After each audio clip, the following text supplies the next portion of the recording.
Hello, today is Monday, 3rd of November, and for the next hour, we're going to be chatting through all the latest and greatest news from the world of AI. We're going to be covering some of the traditional news stories, then we're going to be going over some posts on X and also some product updates too. So, without further ado, let's jump into it. We've got a bunch to go through from the weekend, and here is the first story. So, Tim Cook says Apple are open to M&A in the AI front. Now, the reason why this is a big story is because Apple are pretty much lagging behind, I think, in the AI race, somewhat, in the AI assistant game. And by the way, if we listen to this and you hear some building going on next door, there's nothing I can do about it. They seem to be taking down the wall, so apologies for that. So here is the story. Apple CEO Tim Cook signaled to investors that the company is still open to acquisitions and partnership to move things forward on the AI front. So the reason why this is happening is because their Apple Intelligence isn't very intelligent, and ChatGPT, Anthropic, and a bunch of other assistants are usually better. Apple have the best platform to roll out an effective AI that can use all your apps on your phone, but at the moment, they're kind of bottling it a bit. Here's what Mr. Cook said. We're making good progress on it, and as we shared, we expect to release it next year. This is in regards to Apple's next generation AI-powered Siri, saying it was still on track to launch in 2026. One analyst on the call also asked Cook if Apple was still pursuing a three-pronged approach when it came to development of its personalized AI, meaning a combination of in-house Apple Foundation models. I'm using the wrong microphone. Bear with. Hopefully that sounds better. So Cook responded that Apple is still open to the latter, noting the company continues to surveil the market on M&A and is open to pursuing M&A if we still think it will advance our roadmap.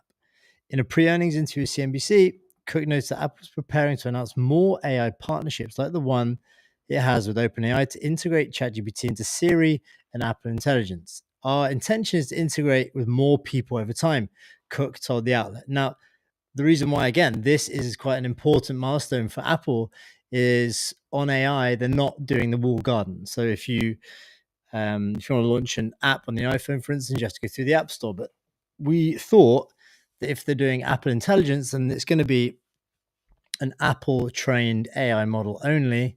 But now they're open to bringing in more models, different models that aren't theirs to power their AI, which was interesting. And obviously, they're going with ChatGPT. I think they've got to deal with Anthropic too. And he also suggested that AI was a factor in consumers' decision making process when it comes to selecting a new smartphone. I would say that Apple Intelligence is a factor. We're very bullish on it becoming a great factor.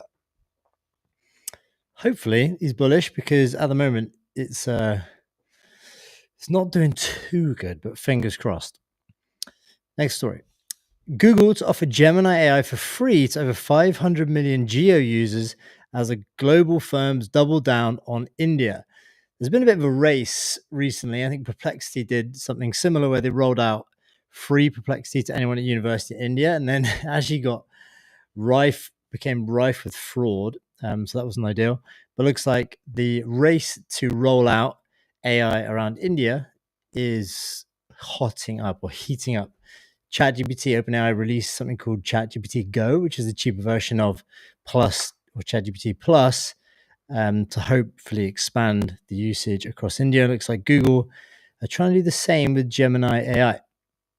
Here's the key points. Reliance Intelligence partners with Google to provide free subscription to Gemini AI to Geo Telecom customers for 18 months. Perplexity AI tied up with India's second largest telecom provider to provide free services for a year.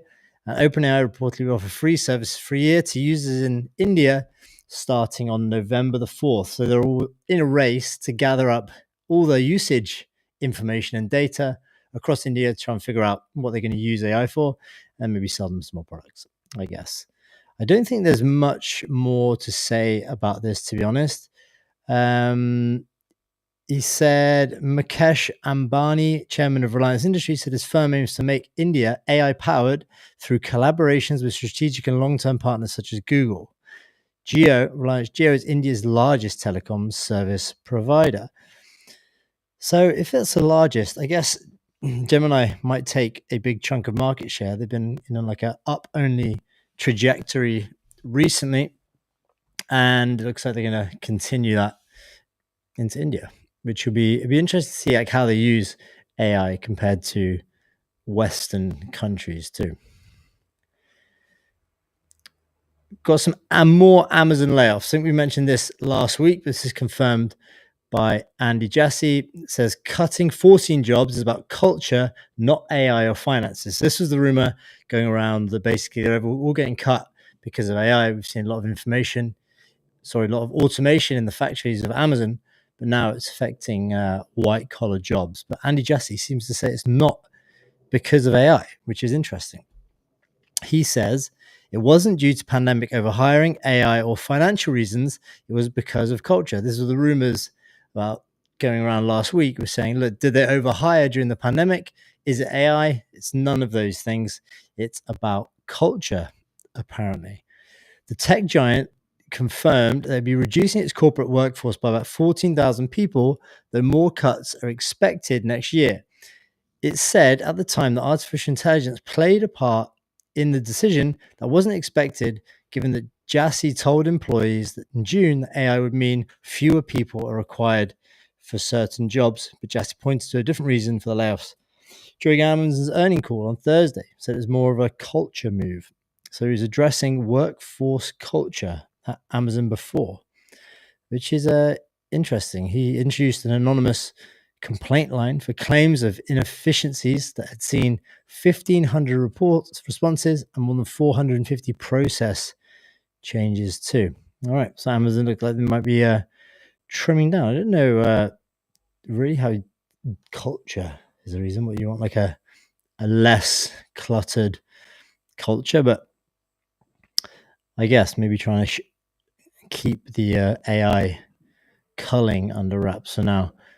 But yeah, that's Amazon. More layoffs, unfortunately. But there is kind of one thing you can do. You can either kind of lay people when AI comes into the market and comes through these companies, you can either go one or two ways, it looks like. You can either hire more staff or stay the same, and then you kind of get that huge productivity gain, or you go for kind of cost saving route and just get rid of staff. But if you did kind of want to go and uptrain your staff in AI and go for that big productivity gain, then you could use a company like Go and 9x. They help you basically upskill your team in how they can use AI. They teach you how to use agents, how you can automate work, how you can write better prompts, and how you can leverage it across your business with your employees. So if you want to do something on that, you can go to go9x.com. They've trained over 5,000 business professionals so far, and they do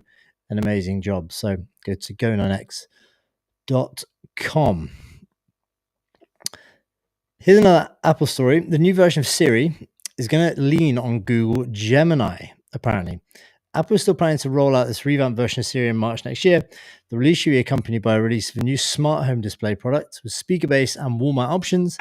New Apple TV and HomePod Mini are set to launch soon, but the new version of Siri, which everyone's been waiting for, Siri's not been great, will apparently lean on Google's Gemini and will include an AI-powered web search feature. It's like, obviously, it should have a web search feature. If anyone's used the Gemini mobile app on their phone, like it can do loads of stuff. It should definitely have a web search feature. People are used to using AI web search now, and kind of anything short of that is just, it's just not great. But so that's good. It's good they're going to embrace it. The new version of Siri will lean on Gemini and will include AI-powered web search. Government warned there is no guarantee users will embrace it, that will work seamlessly. There is no guarantee users will embrace it, that it will work seamlessly, or that it could undo years of damage to the Siri brand. Who is this quote from? This is from Gurman warned. Who's Gurman? I don't think actually. Okay, Fair enough. Apple said to be paying Google to create a custom Gemini-based model that can run on its private cloud compute servers to power Siri. He clarified that doesn't mean Siri would include Google services or Gemini features. Instead, Siri will be powered by a Gemini model in the background. Okay, so can you give us one of your models? We're going to reskin it ourselves. But yeah, under the hood, it's still going to be Gemini. Okay, this is a Mark Gurman from Power On, apparently part of the Bloomberg team. Okay, next story. Perplexity strikes a multi-year licensing deal with Getty Images. So Getty Images were a famous large library of photography, and they have those watermark over the middle, which people like creating AI tools to remove. But here's the story. AI search startup Perplexity signed a multi-year license deal with Getty Images, which gives it permission to display images from Getty across its AI-powered search and discovery tools. I wonder if you'd be able to will it display them without the watermark or with the watermark? Because they kind of show up anyway, I think. Perplexity and Getty have been working together for more than a year. A source familiar with the deal told TechCrunch that it was never announced Getty was part of Perplexity's Publishers Program, a plan to share ad revenue with publishers when their content surfaced in search queries.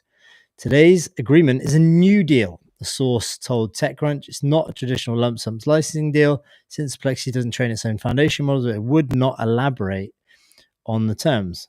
Interesting. Plexi's agreement with Getty appears to legitimize some of the startup's previous use of Getty's stock photos. This is it's kind of a new trend within these AI, content aggregators, scrapers, search engines, assistants, where they'll obviously scrape the whole internet to start with to train their models. Not in Plexi's case, I must say. And then they kind of retroactively strike what's called a licensing deal with the powers that be. So if it's Warner Brothers, for instance, they'll launch like a partnership. And I think the route that they're going now is kind of, look, we're going to sue you, or we create a partnership where you just pay us what we want for our content, and then we won't go through court. I think that's probably how these deals are getting structured. Says at the time, several outlets questioned whether Perplexity's use of the images constituted copyright infringement. A source last year told TechCrunch that Perplexity was working with an agreement with Getty, but we were unable to confirm the deal after reaching out to the stock image giant several times. Okay, so they're being cagey about said deal. Maybe they didn't want the details getting out. There was another case where Reddit sued Perplexity in October, alleging industrial-scale unlawful scraping of user content and circumventing technical measures to access data. They also, I think they caught them red-handed in this. You haven't been following this case. Basically, what they did was they made some comments they tracked some comments which are only available to outside scrapers or indexers to Google, and then Perplexity, within, I think, 20 minutes of the comment going live, they managed to get it, or an hour. So their crawlers were clearly actively bypassing their anti-scraping methods. So we will see. I think that one's going to be going through the courts fairly soon.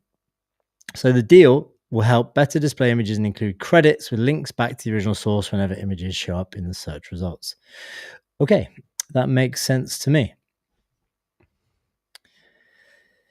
Here we've got another story. Editors pick this on Forbes. XAI researcher, early Googler, in talks to raise $1 billion at a $5 billion valuation for a new frontier AI lab. Humans and is building AI models that are better at interacting with humans, sources told Forbes. Okay, so former XAI researcher Eric Zeligman is raising $1 billion for a new startup called Humans and that will train AI models better at collaborating with humans. Looking for a $5 billion valuation. These rounds are just absolutely outrageously big. Other founders include early Google employee Georges Harrick and researchers who worked in Meta, Anthropic, OpenAI, and DeepMind. It's a cabal. Just group some of your mates, raise $1 billion, $5 billion valuation. Big W. It's unclear what product the company plans to build. Humans and told investors it's working on a new way to train models that remember and react to a person's preferences and interests, so that AI can empower humans as opposed to other AI labs which are focused on how well AI can replace humans. All right, okay. A lot of these kind of nondescript AI labs but they just kind of put through a big picture AI deck, raise $1 billion, and then and go to work. Another quote here is, I personally strongly believe that we're much more likely to solve a lot of these fundamental human problems by building models that are really good at collaborating with large groups of people, that are really good at understanding different people's goals, different people's ambitions, different people's values, understanding different people's weaknesses and how to coordinate with them. Seligman told investor Sarah Gu on the No Prize podcast earlier in October.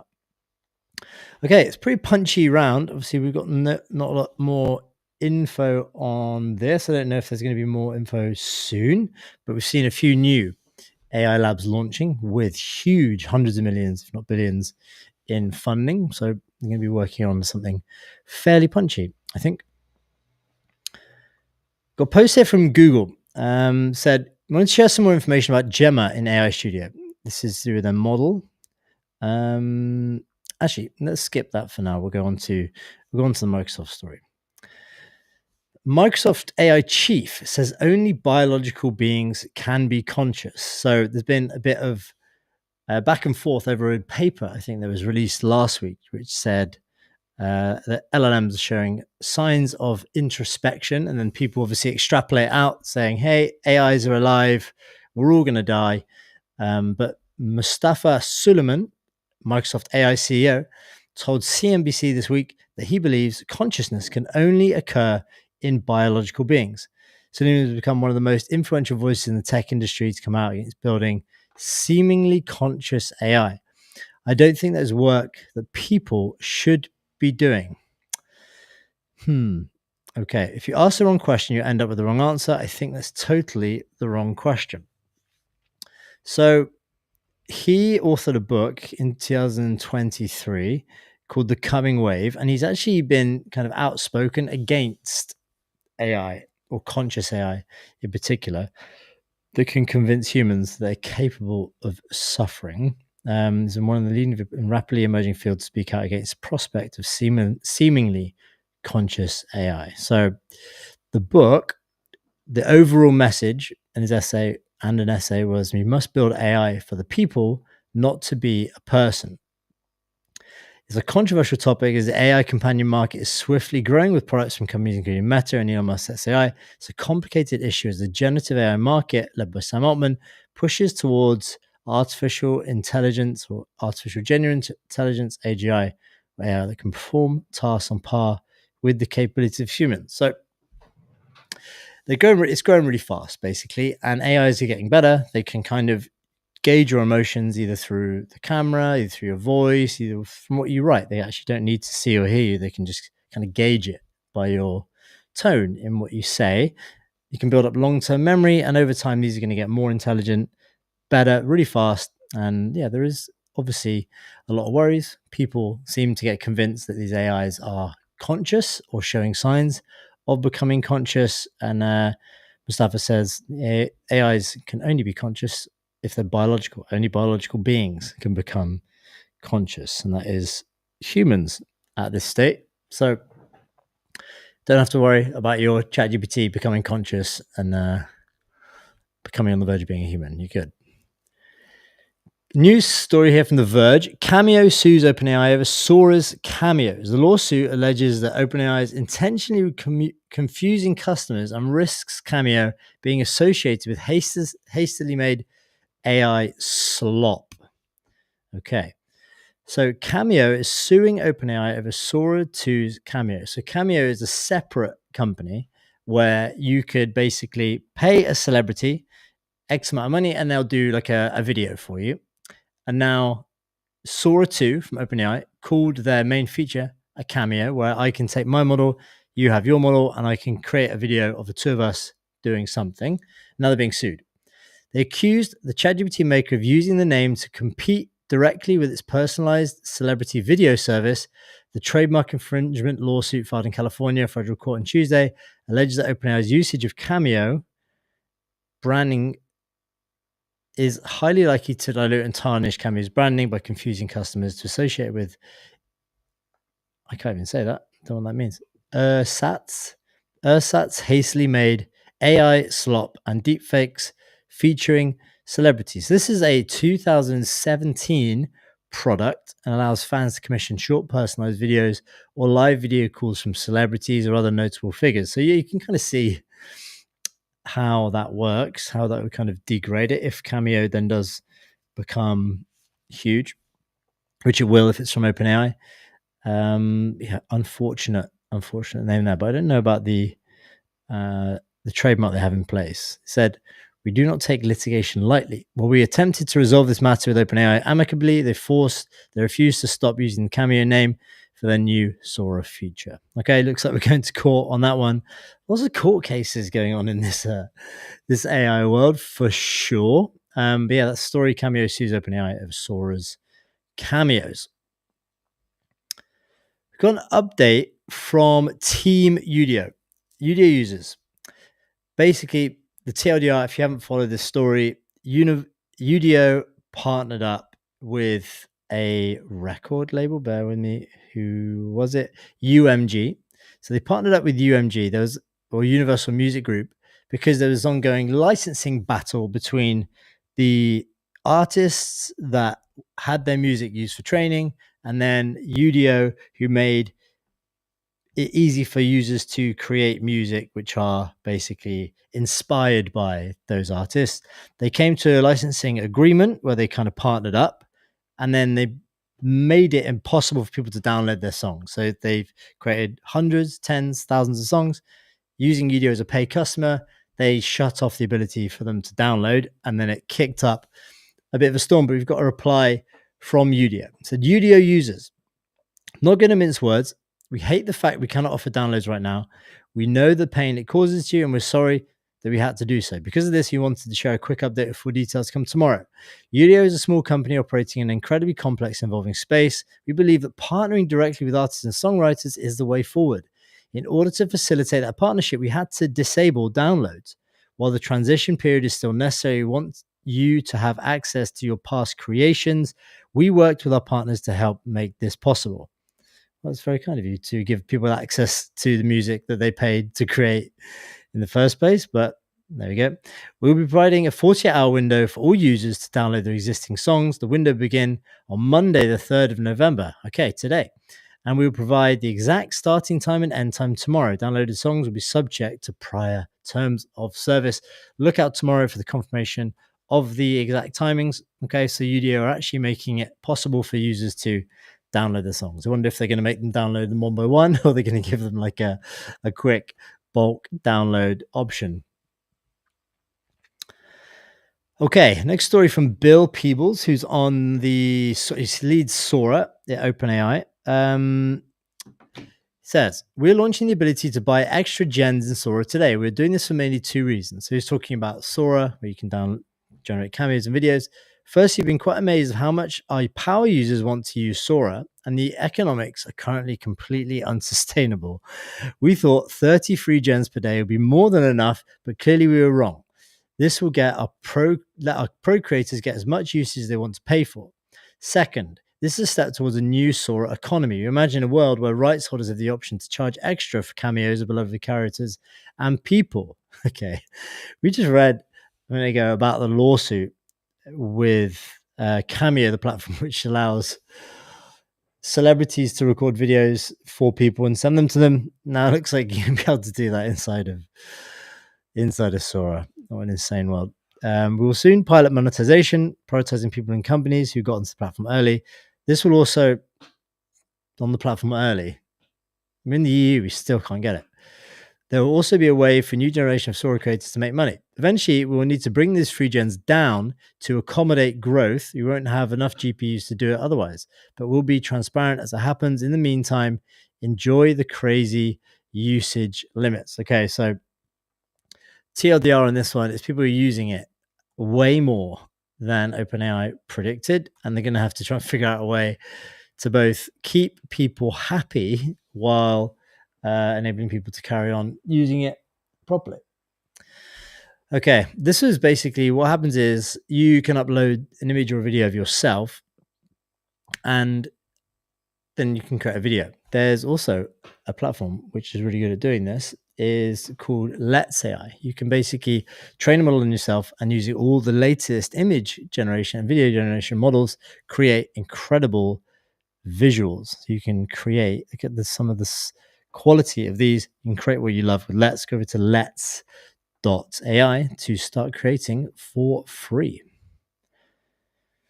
Okay, next story. Zania Monet is the first AI powered artist to debut on a Billboard Airplay chart, but she likely won't be the last. So, this is a completely AI created artist called Zania Monet. This was, I think this went viral about a month or so ago, and now she's on Billboard Airplay. Very controversial topic, but here we go. This is a story from CNN Entertainment. Artificial intelligence is everywhere, and the music charts are no different. An AI singer called Zania Monet, the first known AI artist to earn enough radio airtime to debut on a Billboard radio chart. Insane. It's like slowly at first and then all at once. So far, Monet has appeared on multiple Billboard charts since first releasing a song in the summer 2025, including hot gospel songs for her song "Let Go, Let God" and the hot R&B song charts for her song "How Was I Supposed to Know." So she got a $3 million record deal, by the way, for this AI artist. She's now signed to a multi-million-dollar deal with Halwood Media, after what Billboard called a bidding war. Nuts. Hollywood has long been worried about the ramifications of AI performers taking works from humans. There's also the AI actress Tilly Northwood too. But as loud as the concerns might be, AI continues to grow in the arts. So she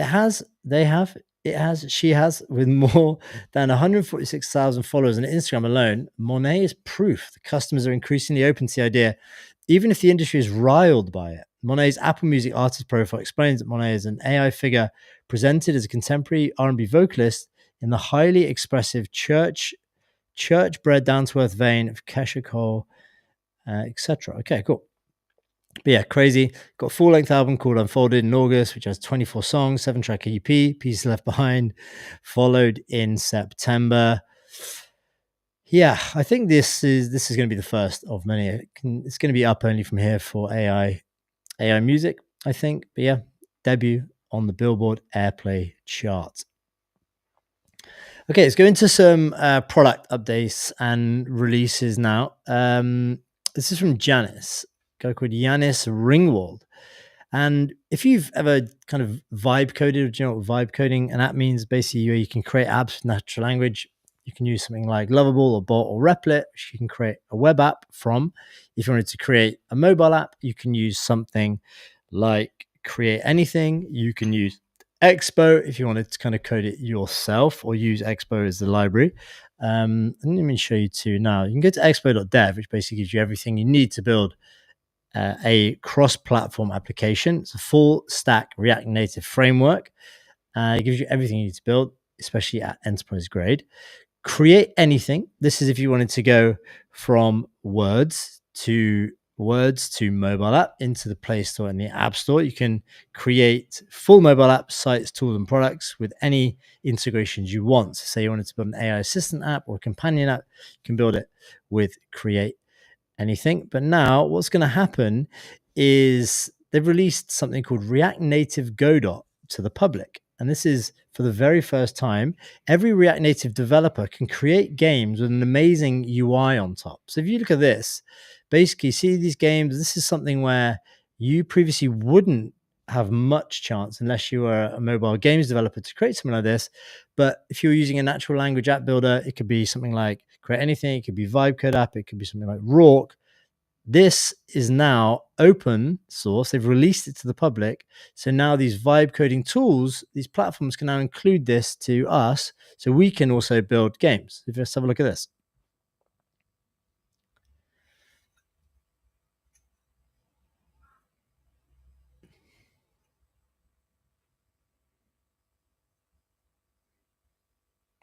I think until now, the games you could build with natural language are kind of maybe like 2D platformers. They haven't really got much graphics or animations or all that sort of stuff.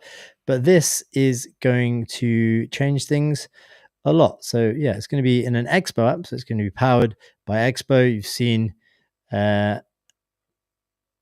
Ange, the co-founder of Vibecode app, is going to be adding it to Vibecode.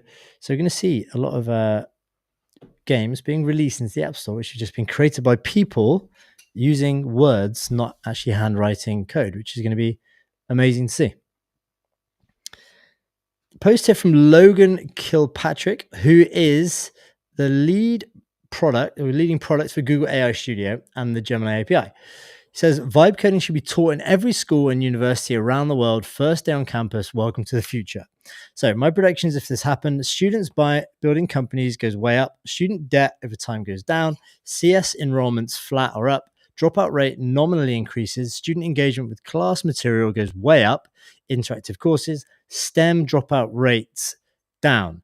So vibe coding is basically, if you haven't seen it before, it's basically natural language speaking to an app that builds your app rather than handwriting the code. That's called vibe coding, usually with either typing or with your voice. And Logan thinks that it should be taught in every single school. So AI Studio just released their updated vibe coding platform, which you can try for free at aistudio.google.com. And you can build your own AI apps now. And he thinks that it should be rolled out at scale. And I seem to think I agree with him. Tweet here from Bing Lu. Can AI actually automate jobs? This is kind of the $1 trillion question. It says, Scale AI and AI Risks are launching a remote labor index, the first benchmark and public leaderboard that tests how well AI agents can complete real paid freelance work in domains like software engineering, design, architecture, data analysis, and more. Early results show the limits of today's models. The top AI agent completed just 2.5% of real freelance jobs, better than humans. AI is powerful, not yet reliable enough to replace skilled labor.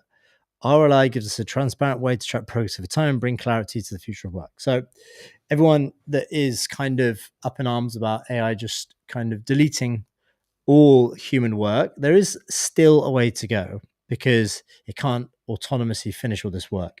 Maybe it's human plus AI can now complete a lot more of this work, but AI on its own, you don't need to worry about an AI just savaging all the jobs and completing them all to itself on Upwork. But let's just watch this video. I'm going to share the sound so we can listen to it together. So yeah, only 2.5% of real freelance jobs have been done better than a human, which is, yeah, it's good news. It's good news, but you can bet that people are working very hard to push that number up. Actually automate jobs. We tested this, and it turns out that they can automate less than 10% of remote labor tasks. So they can't automate the full economy yet, but this evaluation should help the public keep track of AI's economic impacts as time goes on. That's why Scale and the Center for AI Safety collaborated to build the Remote Labor Index, or RLI. RLI is the first benchmark that tests AI agents on remote jobs from various fields, not trivial job-related tasks. These are real-world jobs that people pay for from fields such as software development, design, architecture, and data analysis. Freelance work is uniquely powerful for enabling this kind of measurement. Each job represents a true distribution of complete, self-contained, economically valuable tasks. There's a clear statement of work, a price, and a concrete deliverable, representing the full arc of what it means to get paid for work. So what we found is that the best performing AI systems complete less than 10% of these jobs when compared to the gold standard that people can produce. Unlike most benchmarks that test slices of work, ROI evaluates the entire scope of a freelance job, from reading a client brief to delivering a finished, usable product. And we are not grading on machine metrics. ROI uses a simple human standard. Would a client accept this as professional work?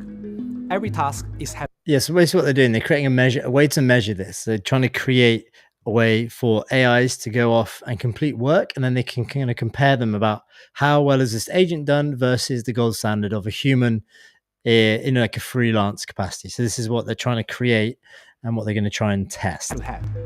AI versus human, no points for partial credit. We found some interesting findings.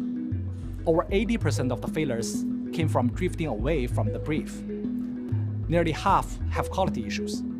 Others were incomplete or technically broken. So 80% of the 80% of the failures were actually drifting away from the brief. This could be what's called like context. It's lost context. So usually when an agent will start a job, it'll take in the job, it'll take in the description, it'll think through what it's going to do, it'll plan out how it's going to complete the task. But over time, as it tries to complete the task, the context window for the AI gets filled up. Some of that context gets pushed out the back, which probably includes the starting brief, because then it can't really decide which context to keep in its context window. So if it loses part of the brief, then it's going to drift away from the task. And the longer the task gets on, the more diluted the context gets, and then resulting at 80% of that being drift.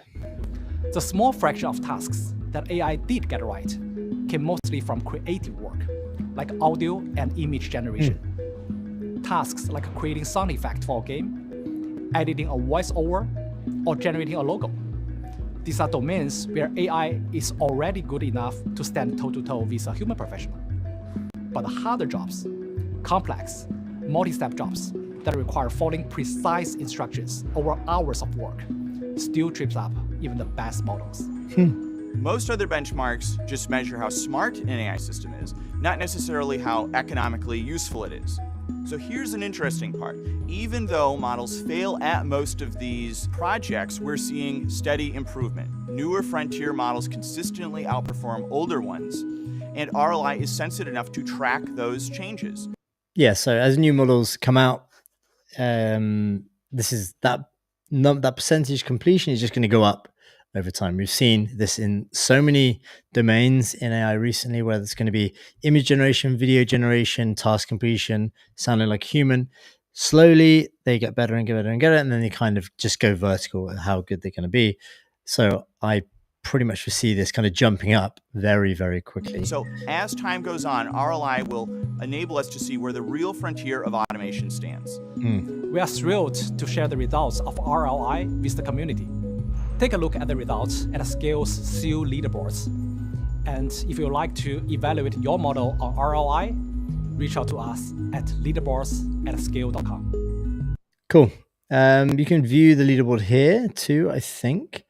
So the best model for doing work, actually proper freelance work, was Manus. Manus completed the most, which is incredible. Manus is a great tool. Claude 4.5 Sonnet, and GPT-5, then ChatGPT Agent, then 2.5 Pro. If you want to read more into it, you can do at scale.com/leaderboard/RL. Yeah, that's a really interesting finding from the Scale AI team. Okay, next story.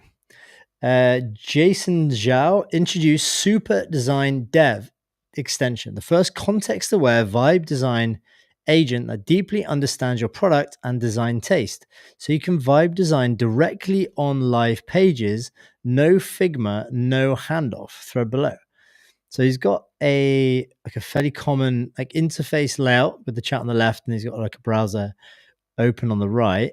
And I think what he's doing is activating an extension and then coming up with new designs, new prototypes, but with the full context of the design itself. So you don't have to kind of mess around with like screenshots or Figma and comments and stuff. You can just do it straight on there and compete in new versions, which seems really cool. If you don't follow Jason, he's a really good teacher, builder, and he runs AI Builder Club. He's at Jason Zhao on X. Let me just make sure I'm sharing. I don't think there is any sound to this, so we need to share sound. But yeah, that is good. You can go and follow Super Design Dev if you want to try it out. It's the first context-aware AI product designer, including style guides. You can export it. Okay, yeah, that looks interesting. Post from Ryo, who is head of design at Cursor. If you use Cursor, it's like an AI-powered IDE. They released agent mode recently, so it's not just your IDE, your coding platform. You can now just use agents to complete tasks. So the best way to learn code right now, I thought this was interesting. Cursor AI 2.0, Composer 1, which is their first model, our cursor model for live coding, GPT-5 High for plan mode. So if you're actually planning out your application and what you want to build, GPT-5 High is the best model for that. GPT-5 Codex for long-running cloud agents. Best N models for hard ambiguous tasks. Best N models for hard ambiguous tasks. Okay, so Chris goes, so if GPT-5 High for the plan, who executes the build the best? Composer 1. Okay, so plan with GPT-5 High, build with Composer 1. And that's some tips from somebody who should know. He's probably spent a lot of time inside of Cursor. We've done that one. This was incredible. So if you haven't been following along, AI video over the last, I don't know, 6 months has gone from being good to insane. So this is probably now at a point where it's TV grade, cinematic grade quality. And the difference that it's done now is the video quality is actually so good that the emphasis is now shifted onto back to the creativity side, back to the script reading, shot composition, and actual structure of the video that you want to make by stitching multiple videos together to create a really good trailer or advert, whatever you're trying to do. So this is from a guy called Simon Mayer. The PJ posted this on X. 10 out of 10 masterpiece of a Halloween AI short form. It was so good. I thought we'd watch it together and then go through. And this is from some info from Simon on LinkedIn, which we'll then read. But first, let's watch this, because if you haven't checked in on the progress of AI video recently, you might be shocked at how good it is. People don't mean to be cruel. It's just when you look like me, people don't really see you. They see monster. I tried yoga once. Thought maybe it'd help me relax, center myself or whatever, but yeah, don't want to talk about it.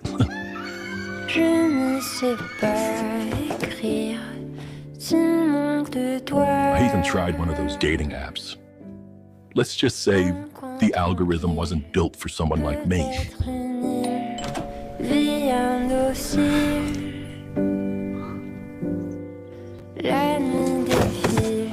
So most days I just stay home and listen to the world outside, and I think, man, that must be nice to just belong somewhere. But Halloween, that night's different. That's the one night I can walk around and no one screams. And I feel human. Yeah, I scare people. I get it. But you know what scares me? Being alone.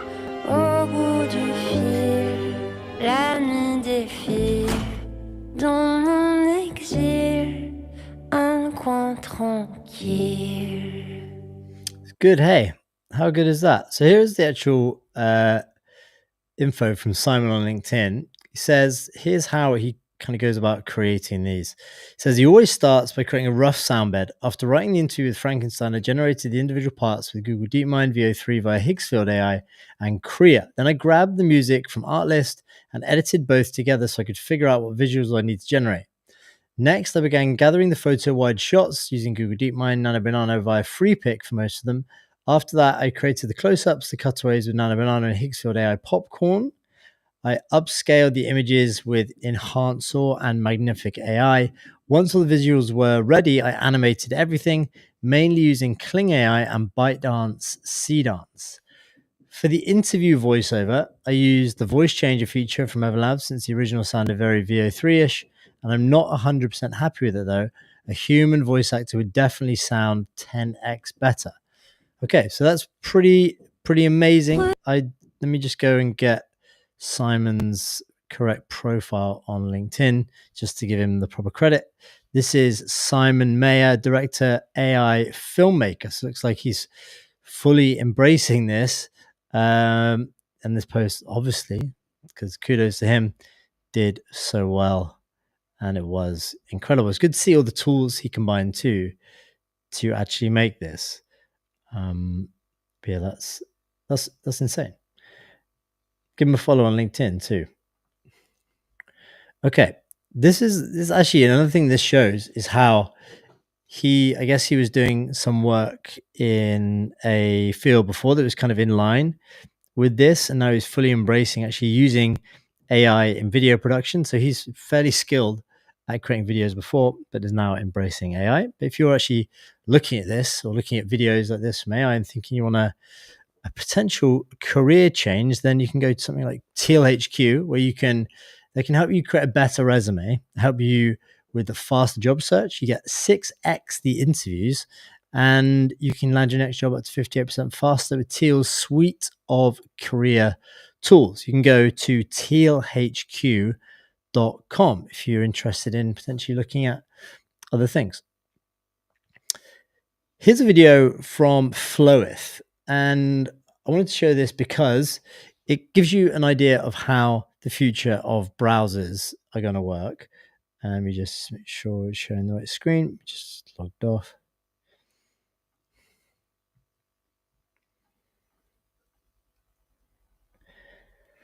Okay, here's Flowith. So Flowith is a suite of products for agent-based AI creation, like visuals, images, storyboards, browsing, etc. They released a new OS app, which is an AI-powered browser built for agents, and you can kind of see the layout on the screen. They've got a vertical nav bar on the left, they've got the agent panel on the right, and they've got the browser in the middle, which the AI is kind of taking actions for you. The tweet says this, or the post says this: tired browsing jobs one by one, Wired asking OS agent to scrape 100 plus AI PM openings and build a web page. That's me. One single prompt, welcome to script use. Okay, here's the video. We've got sound. Let me just share that for you. Okay, we go. Watch this. I tell Flowith OS to crawl LinkedIn. Campus AI product manager roles past month, at least 100. The agent dives in, scrolls, filters, expands job cards, and pulls every title, description, and link. In seconds, it compiles everything into a live web page. No tabs, no spreadsheets, just one prompt, one click, and a brand new hiring radar. Watch this. Pretty good. It'll definitely save you a lot of time. This is Flowith. If you want to go and try that out, it's bear with me. The website is flowith.io, and you can try the OS at try.flowith.io. But yeah, they're doing good stuff. I think there's going to be a lot of AI first browsers because human browsing is slow. They can spin up multiple agents at the same time to do tasks a lot faster than humans. So we're going to see a lot more of them for sure.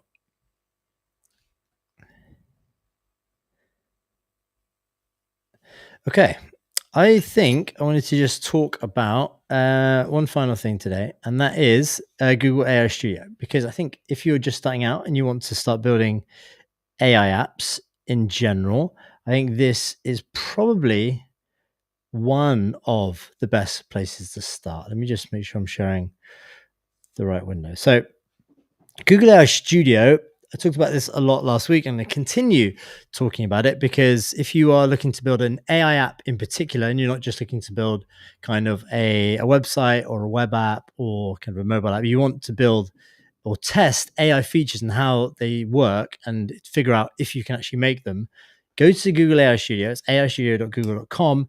And here's what you're going to see. You're going to see this interface in front of you. It's going to say, build your ideas with Gemini. On the left-hand side, you've got the start, you've got the gallery, you've got your apps, you've got an FAQ, and then all of your builds are kind of on the left-hand side here. This box is where you describe your idea. So for instance, if I press I'm feeling lucky, it will come up for an idea for me. And you can see in this, we've got two parts. We've got create an AI-powered meme generator. Users can upload an image or select trending templates. The core feature is a magic caption button. When clicked, AI analyzes the image context, suggests 5 funny relevant captions that the user can click instantly and overlay the image.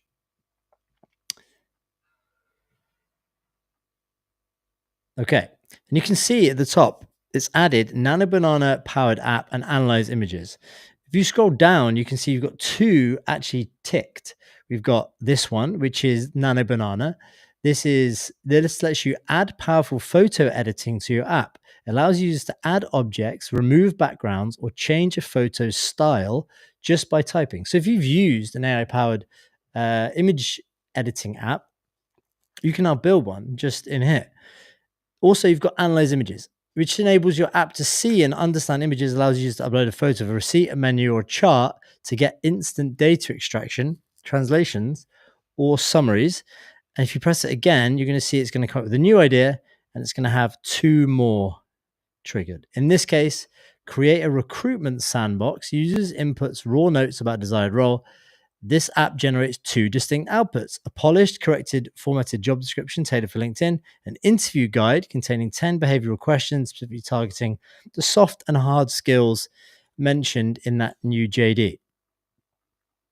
Okay, so go to Gemini, you can just pick them. So there's other options here. Let's say you wanted to build an app which included Google Maps data. You can say use Google Maps data. And before now, it was actually quite difficult to add this sort of functionality into an app. You'd basically have to go dig through the Google API. You'd have to get the API key. You'd have to figure out how it works. But what they've done here inside of AI Studio is actually pre-scaffolded it for you. So you can just one click, add the AI feature to your app. So you can now connect your app to real-time Google Maps data, build an agent that can pull information about places, routes, or directions. There's others too. You can do add thinking, you can do audio transcription, generate speech. So you can give your app a voice, add text to speech to read articles aloud, provide audio navigation or voice-based assistance to your users. Now, you could also use Google search data, which you can connect your app to real-time Google search that can discuss current events, cite recent news, or fact check information. So let's say if I wanted to use Google search data, I create a real-time AI news app using Google search data with a 5-minute refresh and a manual trigger. Okay, that's just one idea, and you can press build, and then it's going to start building. So before, it'll actually be more complicated. Now, let's say you didn't just want to use Google search data, you kind of wanted to go through specific URLs, for instance, or you wanted to maybe scour kind of different domains or wider outside of Google, then you can actually build your app with something like Firecrawl. Firecrawl lets you put in a URL and go and get all that information and bring them back into your app. So you can power your apps, your AI apps, with clean web data from any website. So you can just put in the URL here, you can scrape it, search it, map it, or crawl it. We can crawl multiple at once, all through one exceptionally fast and clean API, which is great. You can search the web and get full content from results. You can try it out today at firecrawl.dev. So if you're new to vibe coding, I think going to Google AI Studio first and just trying to create multiple apps is probably the best way in, for sure. I think we almost should be done for this one. The thing I love about this too is the tooltips in the middle.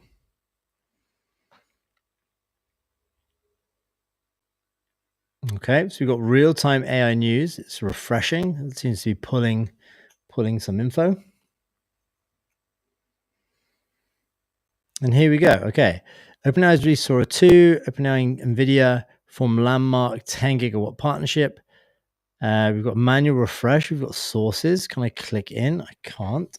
Let's do something like add time stamps to the articles, make it black and white, and do one story per row.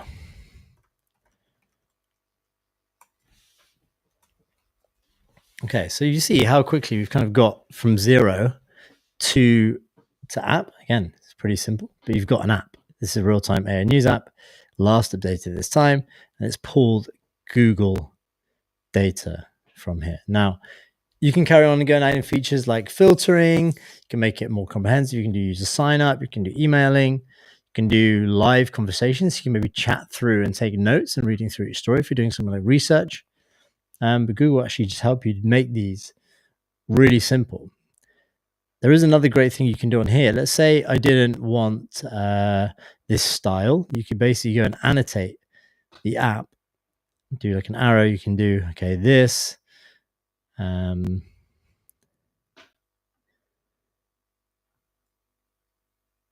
you can add some text. It's just going to update now. But you can basically add text and say, make this better. Press tick. And then you can add it to chat and then pass that visual annotation feedback directly into the app so it can update it for you.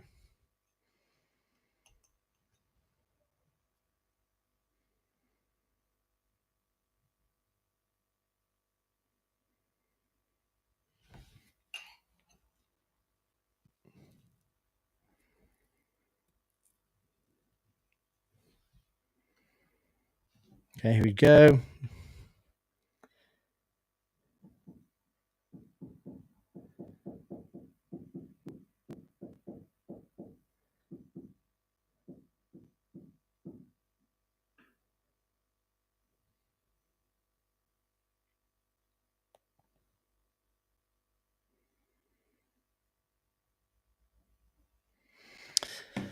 Okay, we have it. We've got the timestamps 21. So these are old stories. Now let me just dictate it. Now can we add a time filter to make sure we're getting the most recent stories and ensure that by default the top stories are the most recent ones, so ideally within the last 24 hours. Also, can you add an article detail page so we can click through and see the article, or actually just add the article link so you can click and go to the main story?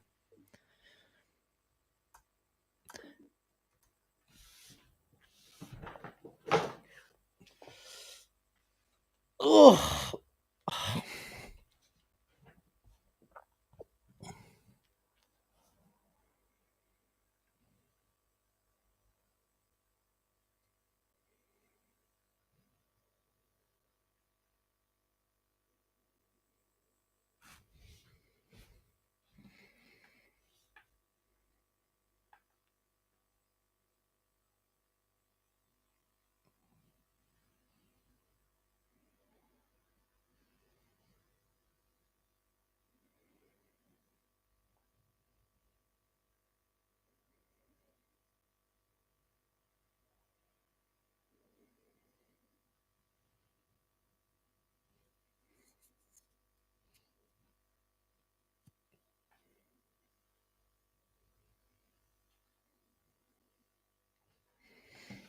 Okay, we've now got filters at the top, last 24 hours, last 7 days, all time.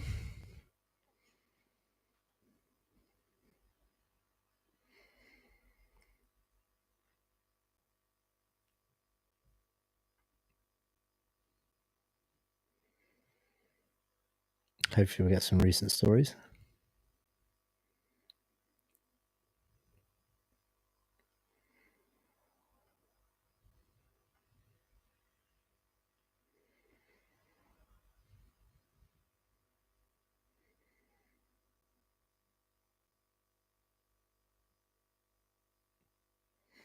Here we go. Global AI leaders. This is the third. Global leaders debate education future AI UNESCO conference. We've got these, the third, the second. Okay. Aardvark. This is a new story. Okay. That's a broken link. That's not great. Okay. Make sure that all links work. That's cool. Does this one work? Oh yeah, that one works. Okay, cool. But you can see how quick you can actually get an app with some useful functionality built in no time at all. I think this took us kind of under 9 minutes or so. Maybe less than that, actually, under 5 minutes. Okay, we can actually leave it there. I'm just going to go ahead and save this app. You can push it to GitHub. You can deploy it to Google Cloud. You can share it. You can switch to your own API key. Here we go. We've got some stories here, which looks great. But yeah, that's it for today. Hope you enjoyed this stream. Welcome back to the start of the week. Hope you have a good week so far. And we will catch you at the same time tomorrow. That's 2 p.m. CET live on X, Substack, YouTube.